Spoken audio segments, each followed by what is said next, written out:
ये आकाशवाणी है। कार्यक्रम संवाद के अंतर्गत प्रस्तुत है जम्मू कश्मीर और लद्दाख के सशक्तिकरण और विकास पर केंद्रित श्रृंखला। आज का विषय है पंचायती राज और ग्रामीण विकास।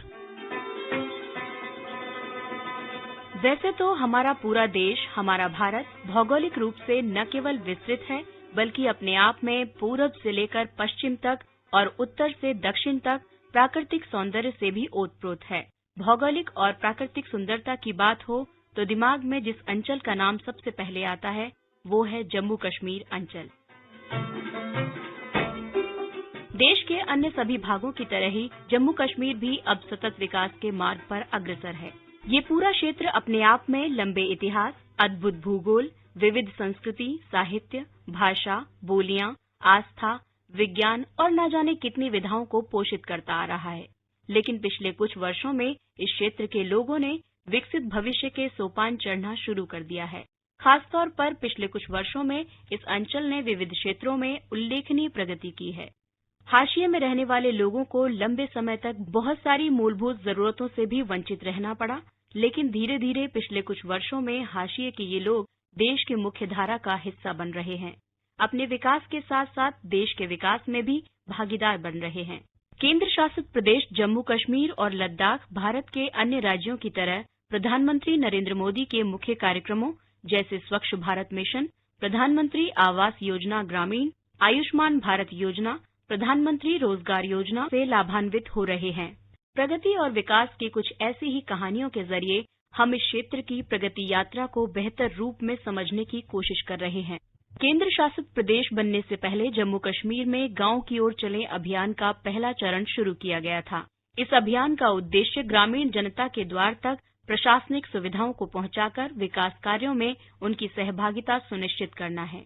हमारे संवाददाता ने बताया है कि नवंबर 2019 में गांव की ओर चले अभियान का दूसरा चरण आरंभ किया गया। केंद्र शासित प्रदेश जम्मू कश्मीर में बैक टू विलेज कार्यक्रम के अंतर्गत एक राजपत्रित अधिकारी ने एक पंचायत में 2 दिनों और 1 रात का दौरा करके वहां की विकास संबंधी गतिविधियों का जायजा लिया। राजपत्रित अधिकारियों ने बाद में जमीनी स्तर से गांवों के विशिष्ट सेवाओं के वितरण में सरकारी प्रयासों में मदद करने के लिए पंचायतों के विभिन्न क्षेत्रों से प्रतिक्रियाएं प्राप्त की। इस कार्यक्रम का उद्देश्य सामुदायिक भागीदारी के माध्यम से ग्रामीण क्षेत्रों में विकासात्मक प्रयासों के लिए जम्मू कश्मीर की हर पंचायत को सक्रिय करना था। इसके अलावा जम्मू कश्मीर के सभी पंचायतों को ग्रामीण क्षेत्रों के समग्र विकास के लिए अतिरिक्त धन के आवंटन का भी अधिकार प्राप्त हुआ है। श्रीनगर से मैं सुनील कौल। जम्मू कश्मीर और लद्दाख के लिए आयुष्मान भारत प्रधानमंत्री जन आरोग्य योजना आशा की नई किरण जैसी है। इस स्वास्थ्य बीमा योजना की शुरुआत 1 दिसंबर 2018 को इन 2 केंद्र शासित प्रदेशों के अस्तित्व में आने से पहले ही हो गई थी। योजना के अंतर्गत जम्मू कश्मीर और लद्दाख में 6,13,000 परिवारों का स्वास्थ्य बीमा कराया जा चुका है, जिससे उन्हें इलाज के लिए प्रति परिवार 5 लाख रुपए की सुरक्षा उपलब्ध कराई जाती है। दोनों केंद्र शासित प्रदेशों में अब तक 30% परिवारों को ये संरक्षण प्राप्त हो चुका है। इस योजना ने 2 साल से भी कम समय में शानदार सफलता प्राप्त की है। इसी से प्रेरित होकर जम्मू कश्मीर सरकार ने आयुष्मान भारत प्रधानमंत्री जन आरोग्य योजना के साथ ही जम्मू कश्मीर स्वास्थ्य योजना शुरू करने का फैसला किया है। इसका दायरा और भी बड़ा होगा और जम्मू कश्मीर के सरकारी कर्मचारियों, पेंशन भोगियों और उनके परिवार के सदस्यों सहित प्रदेश के सभी निवासियों को इसका फायदा उपलब्ध कराया जाएगा। एक रिपोर्ट। आयुष्मान भारत प्रधानमंत्री जन आरोग्य योजना जम्मू और कश्मीर और लद्दाख के लोगों के जीवन में इस वादे के साथ आई है कि उनके स्वास्थ्य खर्चे को लेकर जरूरी वित्तीय सुरक्षा पर अब उन्हें चिंता करने की जरूरत नहीं है। राज्य स्वास्थ्य एजेंसी जम्मू और कश्मीर के प्रयासों की व्यापक रूप से सराहना की गई और ABPMJAY के तहत बेहतर कार्यान्वयन मॉडल में से एक के रूप में सराहना की गई है। ये निश्चित रूप से कहा जा सकता है कि टीम ज्यादा उत्साह और प्रतिबद्धता के साथ जम्मू और कश्मीर स्वास्थ्य योजना ABPMJAY को समाहित करके सफल कार्यान्वयन के लिए प्रयास करेगी। क्षेत्र की मुश्किल प्राकृतिक स्थिति, सर्दियों के महीने में कठोर जलवायु परिस्थितियां और घाटी के अन्य मसलों के होते हुए भी राज्य के लाभार्थियों के हित में प्रशासन द्वारा दिखाई गई प्रतिबद्धता ने योजना को लागू करने में जम्मू और कश्मीर को सफलता दिलाई। जम्मू से RK रैना। केंद्र शासित प्रदेश जम्मू कश्मीर के ग्रामीण विकास में वहां की पंचायतों की महत्वपूर्ण भूमिका है। जम्मू कश्मीर के केरन पंचायत के सरपंच धर्मेंद्र सिंह ने हमारे संवाददाता को बताया, धर्मेंद्र जी, कंप्लेंट बॉक्स जो सरकार ने शुरू किया पंचायतों में लगाना, इसको आप कितना फायदेमंद समझ रहे हैं और इसका कितना असर हो रहा है पॉजिटिव असर तो हो रहा है। जो भी लोगों की समस्याएं हैं वो कई बार लोग पर्सनली मिलके नहीं बता सकते हैं, तो वो कंप्लेंट बॉक्स भी एक माध्यम है जो हमारे तक वो बात पहुंचा सके। क्या आपके जो पंच लोग हैं वो लोगों तक जाकर ये बताते हैं उनको कि इस तरह ये कंप्लेंट बॉक्स है तो अपनी कोई भी शिकायत या सुझाव आप उसमें डाल सकते हैं? हाँ बिल्कुल, हम जब ग्राम सभा करते हैं हमने लोगों को इसके बारे में अवेयर किया है और ये हमने पंचायत घर में ही लगाया है। जब भी कभी भी कोई आके वहाँ अपनी कंप्लेंट रख सकता है। केंद्र सरकार जम्मू कश्मीर यूटी में हर क्षेत्र को बढ़ावा दे रही है, हर क्षेत्र की तरफ विशेष ध्यान दिया जा रहा है। मनरेगा के तहत आप जो लोकल काम है, चाहे वो सड़क बनाने का हो, तालाब पक्का करना हो या जो भी आपके इलाके में जो कंस्ट्रक्शन का काम चलता है, उसमें किस तरह से चयन होता है, क्या प्रोसेस है? और जो मकामी लोग हैं, क्योंकि अभी हमने देखा कि लॉकडाउन के दौरान पूरे देश में लोगों को परेशानी थी, तो ऐसे में ग्रामीण जो लोग हैं उनका रोजगार का साधन बना रहे, उसके लिए आपने किस तरह से काम किया और उस पर कैसी लोगों की प्रतिक्रिया थी? देखिए, उसका बिल्कुल एक सेट प्रोटोकॉल है। जैसे हम उसमें जॉब का डिमांड ली जाती है, पंचायत वाइज भी आती है और वार्ड वाइज भी आती है। और रहा लॉकडाउन के विषय में जो आपने मेरे से पूछा है, वहाँ तो काफी फायदा, जो लोकल लेबर काम नहीं भी करती थी उसने भी इस टाइम इस योजना का फायदा उठाया है और उनको वो रेगुलर काम मिलता रहा है घर के पास। और एक चीज और अच्छी की है कि कुछ पैसे गवर्नमेंट ने नरेगा के तहत मजदूरी में बढ़ाए हैं, तो ये बड़ा अच्छा कदम है और ये बड़ी अच्छी स्कीम है अगर सही तरीके से इम्प्लीमेंट की जाए। कोविड-19 पूरी दुनिया के आगे एक मुसीबत है, तो जैसे कि आपकी पंचायतों में काम होता है तो उसमें ये जो प्रोटोकॉल है सोशल डिस्टेंसिंग का और दूसरी जो हिदायतें प्रशासन ने जारी की गई हैं, तो उनका आप किस तरह से ध्यान रखते हैं? हम सोशल डिस्टेंसिंग तो मेंटेन करते ही करते हैं और जो मास्क का जो सिस्टम है, हर बंदे को मास्क दिए गए हैं, फ्री ऑफ कास्ट ये डिस्ट्रीब्यूशन की गई है। वो उस तरीकेकार को पहले हमने मेडिकल वाले लोग हैं उनको भी बुला के उनको अवेयर करवाया गया है और वो सारे लोग इसके बारे में अवेयर और वो उसी चीज को फॉलो भी करते हैं, काम पे भी फॉलो करते हैं। जम्मू से मैं जगमोहन शर्मा। जम्मू कश्मीर में खादी ग्रामोद्योग आयोग ग्रामीण विकास की दिशा में सरकार के महत्वपूर्ण अंगों में से एक है। आयोग अपनी गतिविधियों से जमीनी स्तर पर परिवर्तन को बढ़ावा दे रहा है। खादी ग्रामोद्योग आयोग ने लोगों को अपनी निर्माण इकाइयां खोलने के लिए आर्थिक सहायता उपलब्ध कराई है, जिससे रोजगार के अवसर बढ़े हैं। वर्ष 2019-20 के दौरान 5,000 से अधिक परियोजनाओं के जरिए लगभग 23,000 नौकरियां सृजित की गईं। हमारे संवाददाता ने बताया कि खादी ग्रामोद्योग के प्रयासों से पिछले कुछ वर्षों में ग्रामीण उद्योगों की गतिविधियों में बहुत बढ़ोतरी हुई है।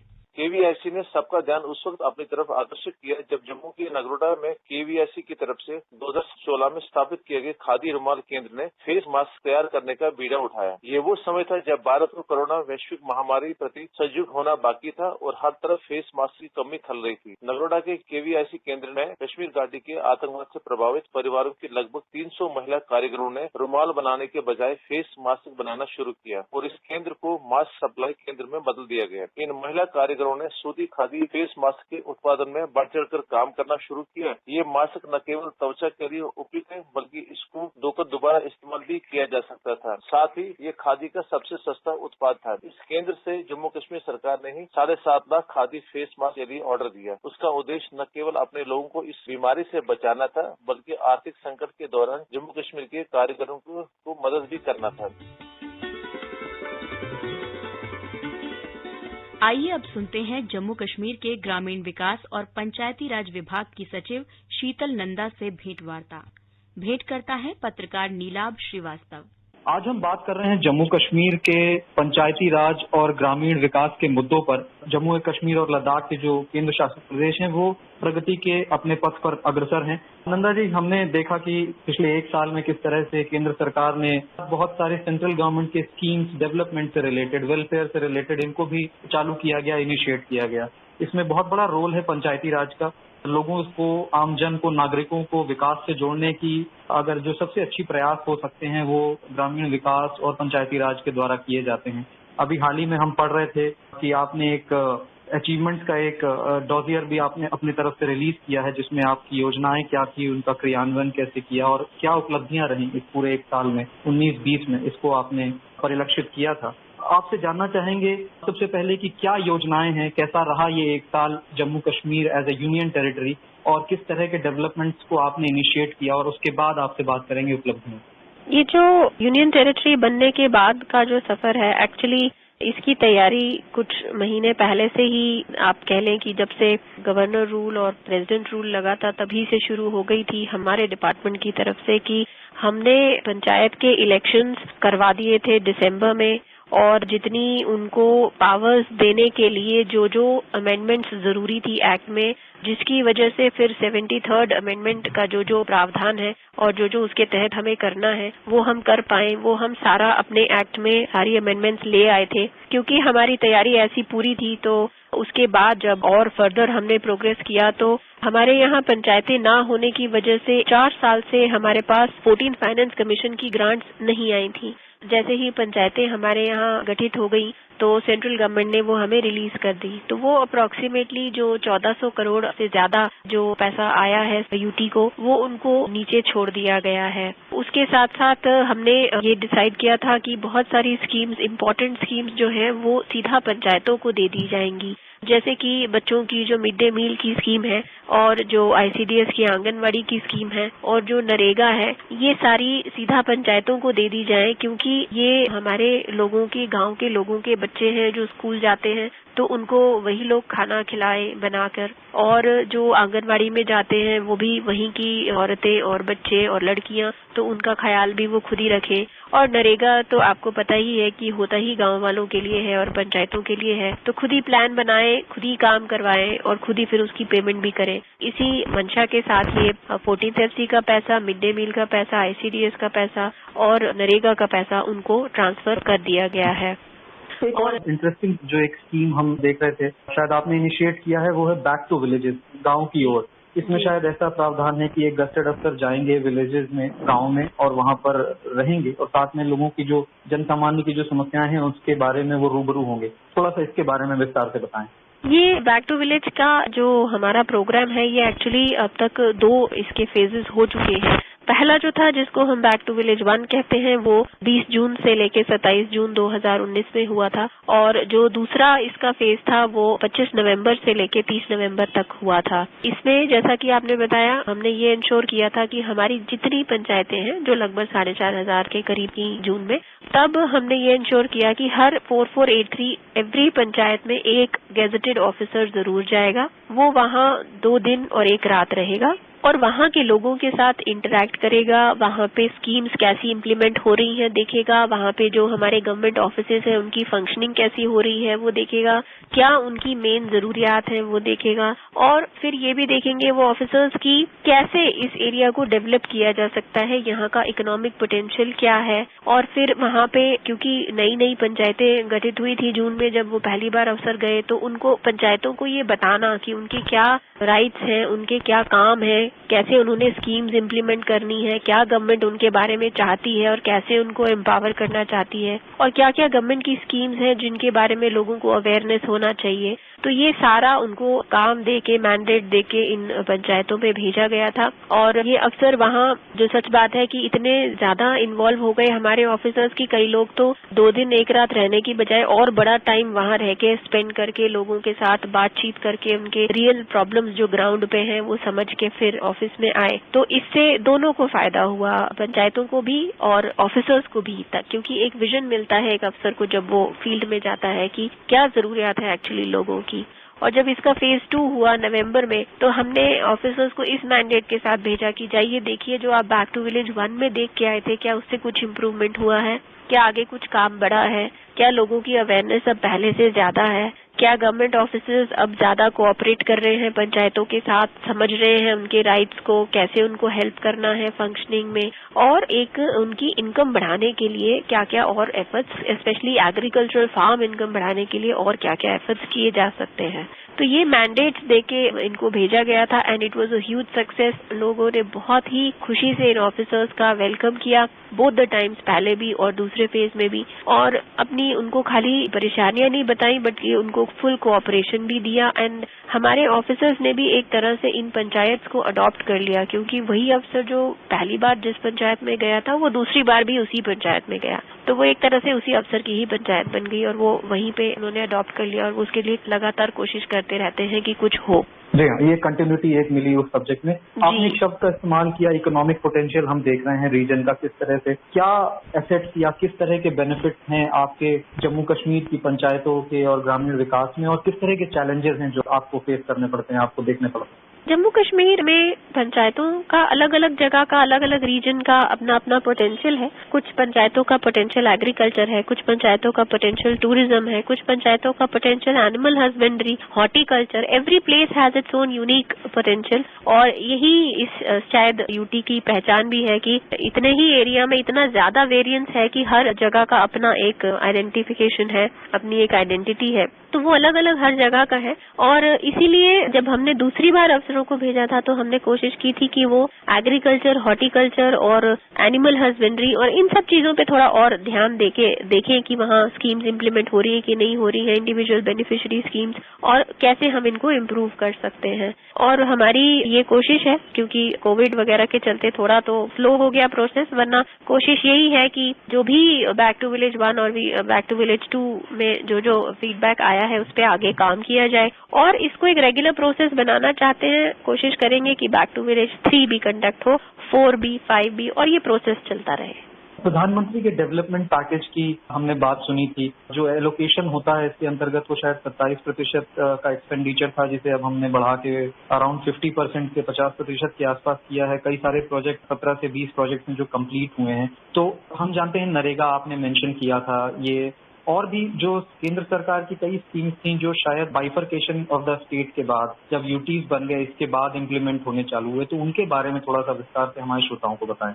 14th फाइनेंस कमीशन की ग्रांट्स हमारे स्टेट को नहीं आ रही थी, यूटी को, वो अब हमें आई है। एक मेजर चंक है जो हमारे रूरल एरियाज में डेवलपमेंट के लिए गया है, जिससे आज वो अपनी हर लोकल डिमांड को मीट कर सकते हैं। पंचायतों को 50 लाख से 1 करोड़ तक का पैसा भी गया है, तो वो आज अपनी छोटी छोटी डिमांड्स, अपनी गलियां, नालियां, क्रिमेशन ग्राउंड्स, अपने बरियल ग्राउंड्स, बेथिंग घाट, जो वो बनाना चाहते हैं, bus stand, whatever they want to build, वो आज अपनी छोटी छोटी डिमांड्स जो हैं वो खुद पूरी कर सकते हैं। उनको किसी डिपार्टमेंट के पास जाके ये कहने की जरूरत नहीं है कि हमें इसके लिए फंड्स चाहिए या कोई मदद चाहिए, वो पैसा उनके पास अवेलेबल है। दूसरा, नरेगा तो हमारी मेजर स्कीम है ही, it is a big scheme of the rural development department. ये भी डायरेक्टली अब पंचायत को दे दी गई है, जिसमें अब वो पेमेंट्स भी खुद करते हैं। सो प्लानिंग की प्रोसेस भी उनको दी गई है कि खुद प्लान करें, देखें क्या काम करना चाहते हैं, और फिर उसकी इम्प्लीमेंटेशन भी उन्हीं के हाथ में है, खुद ही करते हैं वो लोग। And finally they will pay themselves, और वो खुद ही उसका ऑडिट भी करेंगे, सोशल ऑडिट भी करेंगे, ये देखने के लिए कि हमारे यहाँ पे जो काम होने थे वो ठीक हुए या नहीं हुए। एंड सिमिलरली जितनी भी इंडिविजुअल बेनिफिशियरी ओरिएंटेड स्कीम्स हैं, उनमें पंचायतों को ही आइडेंटिफिकेशन ऑफ बेनिफिशियरीज का राइट दिया गया है। उनको कहा गया है हर डिपार्टमेंट को कि जो भी आपने बेनिफिशियरी ओरिएंटेड स्कीम्स के लिए किसी बेनिफिशियरी को जब आइडेंटिफाई करना है, तो आप ग्राम सभा और पंचायतों को इन्वॉल्व करेंगे और उनसे लेंगे। एक इम्पोर्टेंट स्कीम स्वच्छ भारत की है, पूरे राष्ट्र में चल रही है। प्रधानमंत्री नरेंद्र मोदी ने इसे देश में लॉन्च किया था। कहीं मैं ऐसा पढ़ रहा था कि ओपन डेफिकेशन फ्री की तरफ भी हमारा बहुत प्रायोरिटी एरिया है, उस पर कैसा काम कर रहे हैं आप लोग? JNK यूटी जो है वो ओपन डेफिकेशन फ्री है, लेकिन इसमें मैं यही कहूंगी कि ओपन डेफिकेशन फ्री होना कोई आसान काम नहीं है। इसमें बहुत लोगों का योगदान होता है, और स्पेशली कम्युनिटी और पंचायतों का और लोगों का योगदान होता है, क्योंकि हम टॉयलेट्स तो बनवा सकते हैं लेकिन उनको यूज करना तो लोगों के ही हाथ में है। तो अभी जो बचे हुए घर हैं, जिनको हम लेफ्ट आउट बेनिफिशियरीज कहते हैं, उनके टॉयलेट्स अभी बन रहे हैं, लेकिन अब हम कोशिश कर रहे हैं कि हम ODF से ODF प्लस की तरफ जाए, जो कि अब गवर्नमेंट ऑफ इंडिया ने भी मैंडेट हमें दिया है, जिसमें वेस्ट मैनेजमेंट और ग्रे वाटर मैनेजमेंट और फीकल स्लज मैनेजमेंट और use of toilets, maintenance of toilets, इन सब चीजों पे ध्यान दिया जाए। और जो टेक्नोलॉजी यूज हुई है टॉयलेट कंस्ट्रक्शन में, वो ठीक है कि नहीं है, तो इन सब चीजों की तरफ हम थोड़ा अब ध्यान देना चाहते हैं, जिसके लिए हमने कोशिश की है कि पंचायतों को जिस लेवल तक हो सके इन्वॉल्व करें। कोविड आने से पहले हमने यूनिसेफ के साथ मिल अपने अराउंड 30 सरपंचेस की ट्रेनिंग भी कराई थी, जिनको हमने मास्टर ट्रेनर्स बनाया है। अब क्योंकि कोविड के चलते हम गैदरिंग्स नहीं कराते हैं, तो अभी आगे की लेवल की ट्रेनिंग्स नहीं हुई, बट इन्हीं को इन्वॉल्व करके और हम इस जर्नी में आगे जाना चाहते हैं। मैं आपसे शिक्षा के प्रचार प्रसार के लिए हमारे पंचायतों में और ग्रामीण इलाकों में union territory of Jammu Kashmir में काम किया, तो पहले आप अपने खेल कूद के मैदान के बारे में बताएं। जो प्रोग्राम है एक गवर्नमेंट का खेलो इंडिया वो तो स्पोर्ट्स डिपार्टमेंट देखता है, लेकिन जो रूरल डेवलपमेंट डिपार्टमेंट है एंड पंचायती राज, इसमें हमने एक last year also we decided कि हम लोग प्ले ग्राउंड्स बनाने पे, प्ले फील्ड्स बनाने पे थोड़ा सा ध्यान देंगे, ताकि गांव में जहां बच्चे खेलना चाहते हैं और उनके पास इतने साधन नहीं होते हैं अपना टाइम स्पेंड करने के लिए, कोई मनोरंजन के, कोई एंटरटेनमेंट के, वो खेलना चाहते हैं शाम को इकट्ठे होके या सुबह, तो उनके पास कुछ जगह होनी चाहिए। तो हमने लास्ट 2 साल में इस पे थोड़ा एम्फेसिस दे के लगभग 1200 प्लेग्राउंड पूरे स्टेट में, यूटी में बनाए हैं, जिसमें से अराउंड 850 जो है वो 2019-20 में ही बने हैं, 75% के करीब। और ये इसमें से ज्यादा हमने कोशिश की कि हम कश्मीर डिवीजन में और भी ज्यादा बनाएं, ताकि वहाँ पे जो बच्चों को एक पॉजिटिव चैनल मिले अपनी एनर्जी डाइवर्ट करने का और वो खेल कूद में अपना टाइम बिताएं। तो इस तरह से हमने कोशिश की कि जितने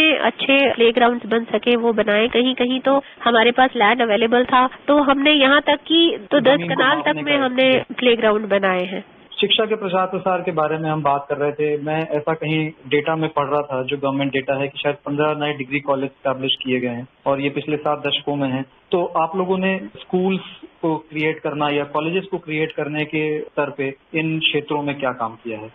नए डिग्री कॉलेजेस सरकार ने खोले हैं, क्योंकि जेएनके की टोपोग्राफी ऐसी है कि कहने को कोई कहेगा कि एक डिस्ट्रिक्ट है, बट उसी डिस्ट्रिक्ट में इतना डिस्टेंस होगा एक जगह से दूसरी जगह जाने का, because of the hilly region being involve. हमारे रूरल डेवलपमेंट ब्लॉक्स हैं जो एक ही डिस्ट्रिक्ट में, डिस्ट्रिक्ट हेडक्वार्टर से उस ब्लॉक में जाने में आपको 2 दिन पैदल लग जाते हैं। तो इस तरह की जब जगहें हैं यहाँ पे, तो there was a huge demand कि बच्चे हर बार डिग्री कॉलेज नहीं पहुंच पाते हैं, तो उनकी पढ़ाई रह जाती है, खासकर रूरल एरियाज में। हर बार सिटी नहीं पहुंच पाते हैं, जम्मू नहीं जा सकते, श्रीनगर नहीं जा सकते हमेशा पढ़ने के लिए। तो इसको ध्यान में रखते हुए ये नए डिग्री कॉलेजेस जो है वो गवर्नमेंट ने सैंक्शन किए हैं कि बच्चों की पढ़ाई नहीं रुकनी चाहिए और वो एक लेवल ऑफ, जिसको हम कहते हैं कि कम से कम ग्रेजुएशन करें और एक अपना अटेन करें लाइफ में, एक लेवल ऑफ एजुकेशन, वो वहां पहुंच सके।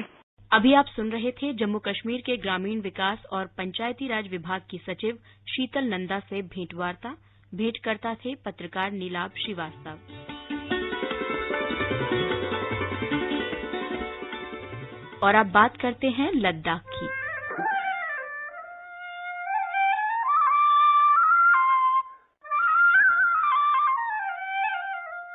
केंद्र शासित प्रदेश बनने के बाद लद्दाख में सरकार की विभिन्न योजनाओं को लागू किया गया।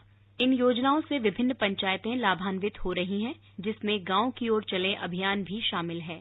ब्यौरा हमारे संवाददाता से।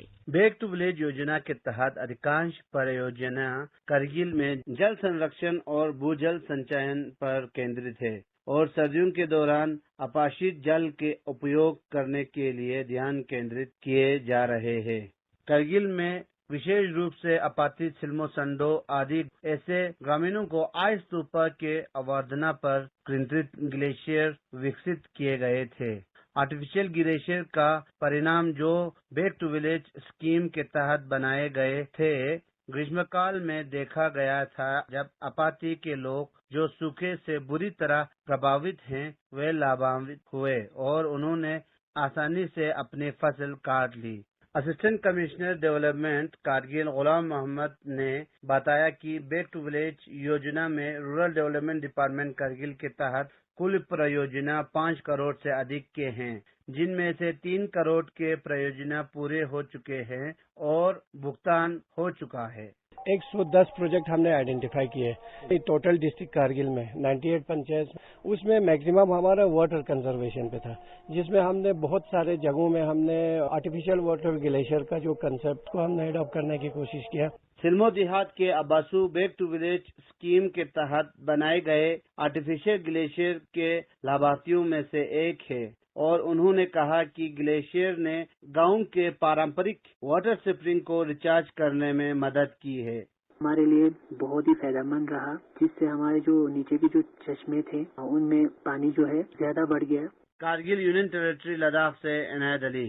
लद्दाख क्षेत्र ने पिछले 1 साल में असली जमीनी लोकतंत्र देखा है। विशेष रूप से सबसे कम उम्र के केंद्र शासित प्रदेश बनने के बाद पंचायत राज संस्थान और खंड विकास परिषद स्थानीय विकासात्मक गतिविधियों को अपना रहे हैं। लद्दाख क्षेत्र के लिए ये एक नया अनुभव है। एक रिपोर्ट।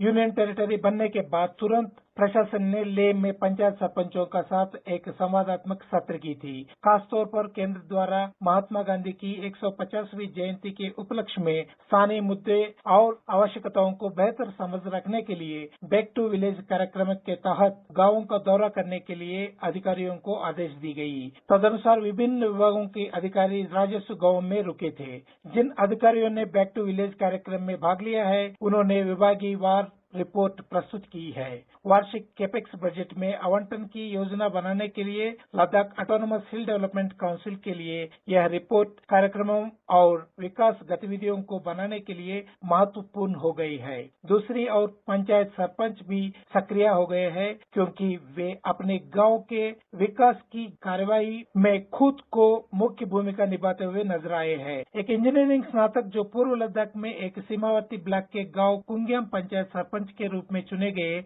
सुश्री रिगजिन एंगमो ने अपने अनुभव और परिवर्तन को साझा किया है। टू विलेज प्रोग्राम यहाँ पे हमारे गांव में भी हुआ है। पहली बार हमने देखा है कि नॉर्मली क्या होता है, कुछ भी इश्यूज गांव में होता है, प्रॉब्लम होता है, डेवलपमेंट का इश्यूज होता है, तो हमें खुद ऑफिस जाके वहाँ पे जाना पड़ता है। तो इस बार क्या अच्छा हुआ कि बैक टू विलेज प्रोग्राम में ऑफिसर्स खुद हमारे गांव में आके गांव वालों के साथ टाइम स्पेंड करके गांव में जितने भी इश्यूज है, जो भी डेवलपमेंट इश्यूज है, प्रॉब्लम्स है, उनके बारे में उन्होंने पूछ के आगे आने वाले दिनों में जितने भी प्लानिंग रखना है तो वो सब रख के उन्होंने हमारे साथ टाइम बिताया है। ये एक अच्छा स्टेप गवर्नमेंट की तरफ से मैं मानता हूँ।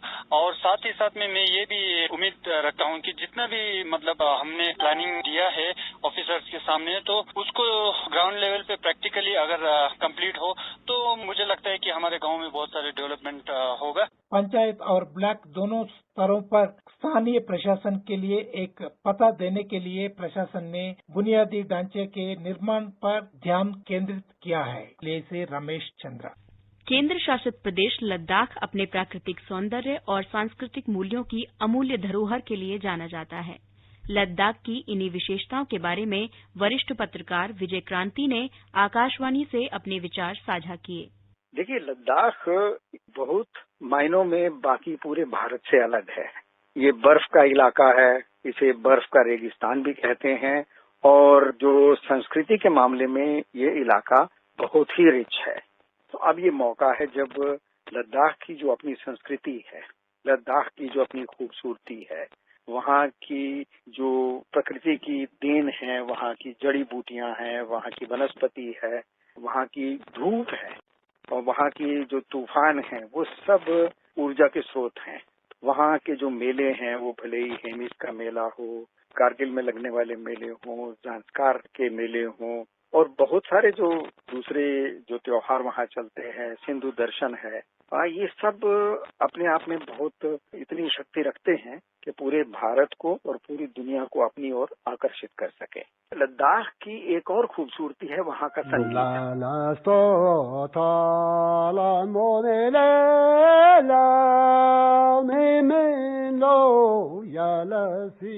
वहाँ का लोक संगीत भी अपने आप में बहुत समृद्ध है, और वहाँ का जो धार्मिक संगीत है वो बहुत ही यूनिक है पूरे भारत में। संक्षेप में कहें तो ग्रामीण विकास ग्रामीण अर्थव्यवस्था के सर्वांगीण विकास की व्यवस्था है, जिसमें सबसे ज्यादा बल ग्रामीणों के सामाजिक आर्थिक उन्नयन पर है। केंद्र और राज्य प्रायोजित कई योजनाओं के लागू होने के बाद जम्मू और कश्मीर क्षेत्र में कई विकासोन्मुख सुधार हुए हैं। ग्रामीण विकास हमारी प्राथमिकता होनी चाहिए, क्योंकि हमारे देश के अधिकांश नागरिक इन्हीं गांवों में बसते हैं। इसके साथ ही संवाद का ये अंक यहीं समाप्त होता है। नमस्कार।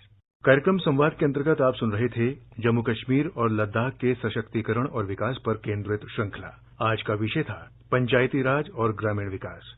ये कार्यक्रम आकाशवाणी के समाचार सेवा प्रभाग द्वारा प्रस्तुत किया गया। इसे आप हमारे mobile app news on AIR पर भी सुन सकते हैं।